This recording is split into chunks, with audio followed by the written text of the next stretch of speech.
सच्ची कृष्ण कथा की लेखिका रमा अग्रवाल की तरफ से आप सबको राधे राधे।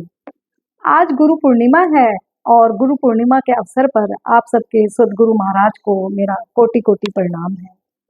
और जो मेरे गुरु महाराज जगत गुरु नारायण भगवान हैं, जो मुझे ऐसे ऐसे कार्यों के लिए प्रेरित करते रहते हैं और मुझे रास्ता दिखाते हैं, उन नारायण भगवान के चरणों में मेरा कोटि कोटि प्रणाम है। और जो इस समय भारतवर्ष के सदगुरु सच्चे संत प्रेमानंद महाराज जी हैं, जिनको हर धर्म के लोग फॉलो कर रहे हैं, ऐसे सच्चे संत और सदगुरु महाराज के चरणों में भी मेरा कोटि कोटि प्रणाम है। ऐसे संत विरले ही पैदा होते हैं। जो भक्त निरंतर हमारी वीडियो देख रहे हैं, उन सबको पता है आजकल मैं श्रीमद् भगवत गीता के ऊपर चर्चा कर रही हूँ और हम श्रीमद् भगवत गीता के चौथे अध्याय का अध्ययन कर रहे हैं। सारे श्रीमद् भगवत गीता में श्री कृष्ण भगवान ने कर्म करने के ऊपर जोर दिया है, परंतु जहाँ पर भी उन्होंने कर्म करने के उदाहरण दिए हैं, वहाँ पर गृहिणियों का दर्जा सबसे ऊपर आता है। सबसे बड़ा उदाहरण गृहिणियों का ही दिया जाता है। इससे पता चलता है गृहिणी सबसे बड़ी भक्त हैं, सबसे बड़ी धर्मात्मा है। बस उन्हें अपनी एक सुपर नेचुरल पावर पहचानने की जरूरत है। हम गृहिणियों के हाथों में, दिल में एक ऐसी सुपर नेचुरल पावर है। सबसे पहले उदाहरण गृहिणियों का दिया गया है कि जब वह खाना बनाती हैं, उनके बने हुए खाने में एक ऐसी शक्ति होती है, वह जैसा चाहें अपने परिवार को मोड़ सकती हैं। जैसे आप जिस समय कभी कभी भगवान के लिए प्रसाद बनाती हैं और उस प्रसाद को पूरा परिवार जब पाता है तो पूरे घर में एक पॉजिटिव वाइब्स आती है। इसी तरह अगर आप रोज यह भोजन भगवान का प्रसाद समझ के बनाएंगी, शुद्ध मन से बनाएंगी, प्रेम से बनाएंगी, तो जब आपके बने हुए भोजन को सारा परिवार खाएगा तो उन आपके घर का वातावरण ही कुछ और होगा और आप जैसा चाहें अपने परिवार के सदस्यों को बना सकती हैं। ये आपके हाथ में है। आपके हाथ में एक सुपर नेचुरल पावर है और उसे पहचानने की जरूरत है। कहीं ना कहीं श्रीमद् भगवत गीता यह कह रही है, गृहिणियों से बढ़कर ना कोई भक्त है, ना कोई धर्मात्मा है। वह जैसा चाहे अपने परिवार को बना सकती हैं। तो इसलिए आप सभी बहनें अपनी सुपर नेचुरल पावर को समझें। दूसरा, अब हम दिव्य ज्ञान के बारे में चर्चा करते हैं। कल मैंने कर्म, अकर्म और विकर्म के बारे में बताया था। आज हम यज्ञों के प्रकार बताएंगे। श्रीमद् भगवत गीता में यज्ञों के कई प्रकार बताए गए हैं। कई लोग भौतिक वस्तुओं के लिए यज्ञ करते हैं और इसके में वह अपना सारा धन लगा देते हैं। वह ऐसे यज्ञ देवताओं को प्रसन्न करने के लिए किए जाते हैं, जैसे सूर्य देव, इंद्र आदि। ऐसे यज्ञ में वह अपने धन की आहुति देते हैं। ऐसे यज्ञ करने वालों के यज्ञ को द्रव्य यज्ञ कहा जाता है। और जो ऐसा यज्ञ करते हैं उनको कभी भी अन्न और धन की कमी नहीं होती। चाहे कितनी भी जनसंख्या बढ़ जाए या कुछ भी हो जाए, उनके घर में अन्न, दूध और धन की कभी कमी नहीं होती। दूसरा यज्ञ स्वाध्याय यज्ञ है। कई लोग अपने आप को वैदिक शास्त्र पढ़ने में लगा देते हैं। वह विभिन्न तरह तरह के ग्रंथ पढ़ते रहते हैं। ऐसा करने वालों के यज्ञ को स्वाध्याय यज्ञ कहते हैं। तीसरा यज्ञ योग यज्ञ है।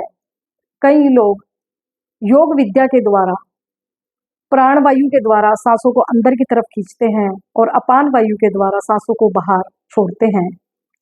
फिर वह कई बार प्राण और अपान वायु को सांसों को अंदर बाहर खींचकर रोककर प्राणों की प्राणों में ही आहुति देते हैं। और फिर वह इससे आगे कई बार कुंभक और रेचक विधि करते हैं। वह अपनी सांसों की गति पर नियंत्रण करते हैं। उन सब का उद्देश्य कहीं ना कहीं आत्मा में परमात्मा के दर्शन करना है और अपने आप को भौतिक आसक्तियों से दूर रखना है। कई लोग चतुर्मास करते हैं, उसका संकल्प लेते हैं, वह चतुर्मास में कठिन व्रत करते हैं। यह चतुर्मास क्या है? चतुर्मास देवशयनी एकादशी से शुरू हो चुका है और दिव्य ज्ञान में इस चतुर्मास का उल्लेख भी आया है। जुलाई, अगस्त, सितंबर, अक्टूबर, ये 4 महीने इन्हें चतुर्मास कहते हैं। इसमें कई साधक कठिन व्रत लेते हैं, जैसे बाल नहीं कटवाना, नाखून नहीं कटवाना। इन 4 महीनों में बाल और नाखून नहीं कटवाते और वह एक ही स्थान पर रहते हैं, कोई यात्राएं नहीं करते और वह एक ही समय भोजन करते हैं और कई बार कुछ खाद्य पदार्थ भी छोड़ देते हैं। वह अपने अपने आरामदायक चीज़ों का त्याग करते हैं। इन सब का उद्देश्य कहीं न कहीं भगवान को पाना है।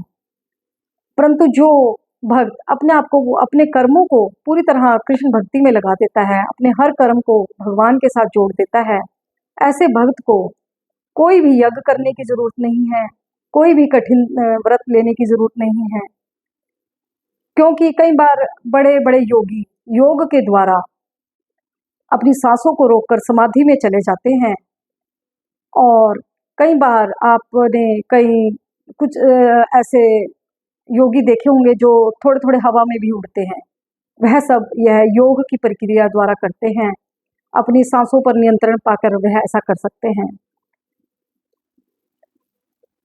कई बुद्धिमान योगी है, वह इसी जन्म में योग सिद्धि पाना चाहते हैं और योग के द्वारा कई योगी जितना चाहे अपनी किस वर्षों तक अपनी उम्र को बढ़ा सकते हैं। परंतु जिसने अपने आप को पूरी तरह कृष्ण भक्ति में लगा दिया और अपने हर कर्म को कृष्ण भगवान के साथ जोड़ दिया, ऐसे भक्त को कुछ भी करने की ज़रूरत नहीं है, ना वह अपनी उम्र की परवाह करता, उसको चाहे जितनी भी उम्र मिली हुई है। जब अंत में भगवान उसको एक दिव्य शरीर देकर अपने दिव्य धाम में ले जाते हैं और उसको वहाँ पर उस पद की प्राप्ति होती है जिसका वह अधिकारी है। यज्ञों के बाद दिव्य ज्ञान में ही श्री कृष्ण भगवान कह रहे हैं, जो मुझे जिस रूप में भजता है, मैं उसे उसी रूप में मिलता हूँ। एक हमारे श्री कृष्ण भगवान ऐसे भगवान हैं जिनके साथ हम कोई भी रिश्ता स्थापित कर सकते हैं। आप उनके साथ परम मित्र का रिश्ता स्थापित कर सकते हैं, पति का रिश्ता स्थापित कर सकते हैं, प्रेमी का रिश्ता स्थापित कर सकते हैं, पुत्र का रिश्ता स्थापित कर सकते हैं। और तो आप उन्हें स्वामी मान सकते हैं, आप उन्हें दास मान सकते हैं या आप उनके दास बन सकते हैं। आप जिस रूप में भी उनको भजोगे, भगवान भी आपको उसी रूप में प्राप्त होते हैं। जो भगवान को जिस रूप में भजता है, इसके बारे में मैं कल विस्तार से बताऊंगी। आज के मैं दिव्य ज्ञान को यहीं पर विश्राम देती हूँ। जय जय श्री राधे।